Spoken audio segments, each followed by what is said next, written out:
Baik, bismillahirrahmanirrahim. Assalamualaikum warahmatullahi wabarakatuh. Saya Fadli Ilham Fatahillah dengan nomor induk mahasiswa 250401070206 dari kelas IF202 dan tahun ajar 2026-2027. Pada kali ini, saya akan menjabarkan penugasan ujian tengah semester pada mata kuliah Sistem Basis Data dengan tema normalisasi database, yaitu melakukan normalisasi database dari bentuk yang tidak normal hingga bentuk normalisasi tahapan kedua atau second normal form. Nah, ini merupakan poin-poin atau daftar isi yang akan saya jabarkan atau jelaskan. Yang pertama itu tabel universal, yang mana pada poin ini saya akan menjelaskan terlebih dahulu data awal ketika dalam kondisi unnormalized form atau bentuk tidak normal. Data ini yang diberikan ketika penugasan UTS. Nah, kemudian saya akan menjelaskan first normal form, mulai dari syarat-syarat first normal form, kemudian melakukan analisis dari data yang diberikan, dan juga hasil setelah normalisasi pertama. Kemudian, saya juga akan melakukan analisis functional dependency dan juga penentuan primary key sebagai salah satu syarat dari first normal form. Kemudian, saya juga akan melakukan tahapan atau melakukan penjabaran soal second normal form, di mana analisisnya yaitu dengan melakukan eliminasi partial dependency dan juga melakukan dekomposisi tabel. Kemudian saya juga akan menjabarkan grafik relasi antar tabel atau skema relationship yang dihasilkan dari tabel setelah denormalisasi hingga tahapan kedua. Dan kemudian saya akan memberikan kesimpulan dari penugasan yang diberikan. Nah, yang pertama, tabel universal. Nah, ini merupakan tabel yang diberikan untuk penugasan, yang mana dalam tabel ini masih berbentuk tidak normal atau unnormalized form. Tabel ini terdiri dari beberapa atribut. Yang pertama itu kode peserta, kemudian ada nama peserta, ada kode pelatihan, jenis pelatihan, dan juga evaluasi. Kenapa tabel ini disebut tidak normal? Karena masalahnya itu terdapat sel-sel kosong dan data tidak lengkap per satu barisnya. Nah, sel berwarna merah ini yang merupakan data yang kosong. Nah, langkah yang pertama saya lakukan adalah mengidentifikasi terlebih dahulu syarat-syarat untuk melakukan normalisasi pada tahapan pertama. Ada beberapa syarat untuk melakukan first normal form. Yang pertama itu adalah atomic values, yang mana artinya setiap sel harus berisi satu nilai tunggal dan tidak boleh ada multi value. Kemudian no empty cell, yang artinya semua baris atau record harus memiliki data yang lengkap sehingga sel kosong harus atau wajib diisi. Kemudian no repeating group, yang mana artinya tidak boleh ada dua atau lebih atribut yang memiliki nama, fungsi, atau klasifikasi yang sama secara horizontal hanya untuk menampung data yang sejenis. Dalam contohnya, misalnya ada kursus 1 dan kursus 2, yang mana keduanya ini sebetulnya bisa digabungkan karena mengidentifikasi satu kondisi atau klasifikasi yang sama. Sehingga bila terjadi hal tersebut, data value bisa dipindahkan ke baris yang baru. Kemudian, syarat yang keempat yaitu adalah record unik, atau setiap record itu harus unik dan perlu untuk menentukan primary key atau composite key untuk menjamin keunikannya. Nah, ini merupakan hasil setelah satu NF atau first normal form, yang mana semua sel telah terisi. Tadi pada data value di atribut kode peserta dan juga nama peserta beberapa tidak diisi. Sekarang saya telah mengisi untuk data value 4 sel data value pertama itu saya mengisi KE1 pada kode pesertanya dan juga pada nama pesertanya saya mengisi UD.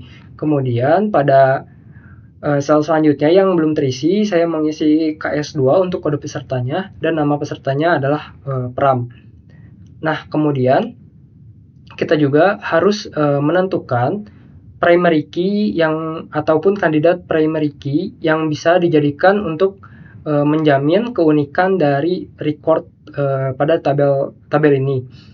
dikarenakan primary key memiliki syarat yaitu data itu tidak null atau tidak kosong dan juga bersifat unik, yang artinya tidak terdapat pengulangan ataupun redundansi, maka dari tabel ini tidak ada atribut tunggal yang bisa dijadikan sebagai primary key tunggal. Maka dari itu dipilihlah pembuatan komposit primary key dengan kandidat atribut pertama adalah kode peserta dan juga kode pelatihan. Kemudian setelah itu saya juga melakukan analisis functional dependency dari atribut-atribut non-key ke komposit primary key yang telah ditentukan. Yang pertama itu ada atribut nama peserta. Nama peserta ini bergantung kepada kode peserta. Nama peserta bergantung hanya pada kode peserta. Sehingga dalam contoh kasusnya, misalnya kita mengetahui KS1 sebagai kode peserta, maka kita bisa langsung mengidentifikasi bahwa data value pada nama pesertanya adalah UD, tanpa kita perlu tahu pelatihannya. Dan ini termasuk kepada partial dependency.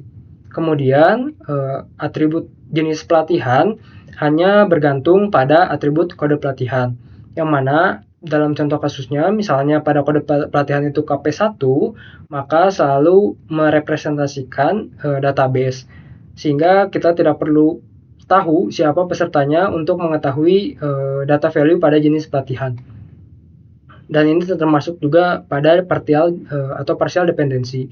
Nah, kemudian selanjutnya ada atribut evaluasi. Atribut evaluasi ini bergantung pada kombinasi dari atribut kode peserta dan juga kode pelatihan, sehingga tidak bisa ditentukan hanya dari salah satunya saja. Ini termasuk kepada full dependency. Nah, langkah selanjutnya, dari langkah tersebut, langkah sebelumnya, maka tabel yang diberikan yang sebelumnya dalam bentuk tidak normal telah memenuhi syarat first normal form. Dan langkah selanjutnya yang saya lakukan adalah melakukan normalisasi tahap kedua atau second normal form. Pertama-tama saya melakukan identifikasi syarat-syarat second normal form, yaitu yang pertama ada first normal form qualified, yang mana artinya sudah memenuhi semua syarat first normal form. Kemudian yang kedua no partial dependency, artinya semua atribut non-key harus bergantung penuh pada seluruh komposit primary key. Nah, ini saya juga melakukan analisis tipe functional dependency untuk menentukan atribut mana saja atau functional dependency mana saja yang termasuk kepada partial dependency dan yang mana yang termasuk kepada full dependency. Sebelumnya sudah disinggung juga ada beberapa atribut yang termasuk kepada partial dependency. Jadi partial dependency ini artinya atribut non-key hanya bergantung pada salah satu atribut dari composite key. Sedangkan full dependency artinya atribut non-key yang ada itu bergantung penuh pada composite key. Nah, yang pertama itu adalah atribut kode peserta dan yang pertama itu ada atribut nama peserta dan juga atribut jenis pelatihan, termasuk kepada partial dependency. Karena nama peserta hanya bergantung pada kode peserta saja dan atribut jenis pelatihan hanya bergantung pada kode pelatihan saja. Untuk tindakan yang diperlukan adalah memisahkan ke tabel peserta untuk atribut nama peserta dan kode peserta, kemudian atribut jenis pelatihan dan juga atribut kode pelatihan dipisahkan ke tabel pelatihan.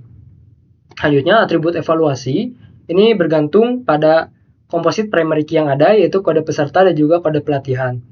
Maka termasuk kepada jenis functional dependency, full dependency.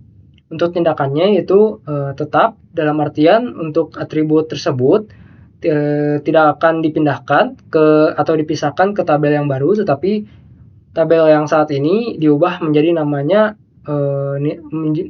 diubah menjadi tabel nilai. Nah, selanjutnya dari analisis tersebut saya melakukan dekomposisi tabel. Dihasilkan 3 tabel. Yang pertama itu tabel peserta dengan atribut kode peserta dan juga nama peserta, dan juga untuk primary key-nya adalah kode peserta. Kemudian tabel pelatihan ada 2 atribut, yaitu kode pelatihan dan juga jenis pelatihan, dan primary key-nya adalah kode pelatihan. Kemudian ada tabel nilai yang terdiri dari 3 atribut, yaitu kode peserta, kode pelatihan, dan juga atribut evaluasi. Nah, atribut kode peserta dan kode pelatihan ini termasuk ke dalam composite primary key, Juga kode peserta ini termasuk kode peserta dan kode pelatihan ini termasuk version key karena data value-nya bergantung pada primary key dari kode peserta dan juga kode pelatihan di tabel peserta dan tabel pelatihan. Nah, sebelumnya dikarenakan telah ditentukan juga dan sudah dilakukan dekomposisi tabel, maka saat ini tabel sudah berhasil atau memenuhi syarat dari second normal form.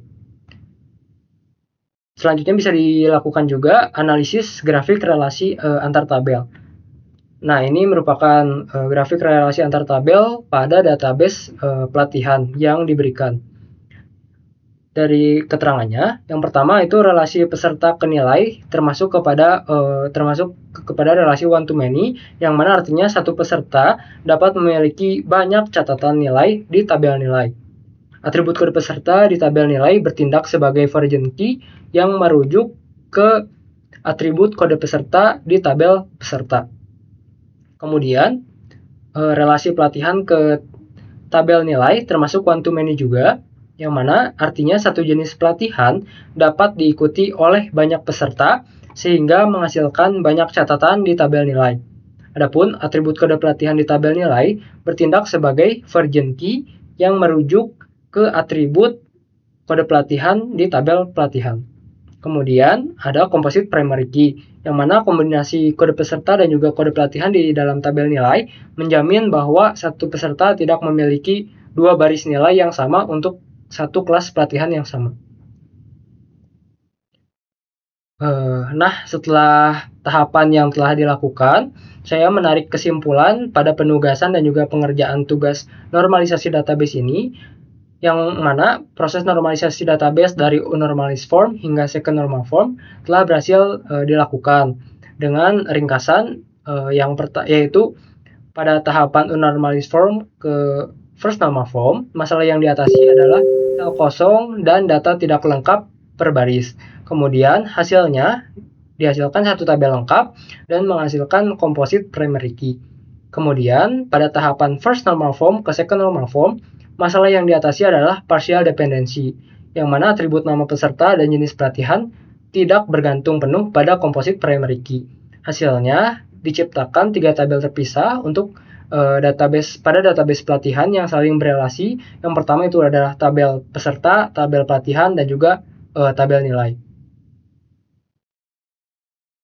Nah, mungkin sekian penjabaran dari saya untuk tugas ujian tengah semester dari mata kuliah Sistem Basis Data. Kurang lebihnya mohon dimaafkan. Terima kasih atas perhatiannya. Wassalamualaikum warahmatullahi wabarakatuh.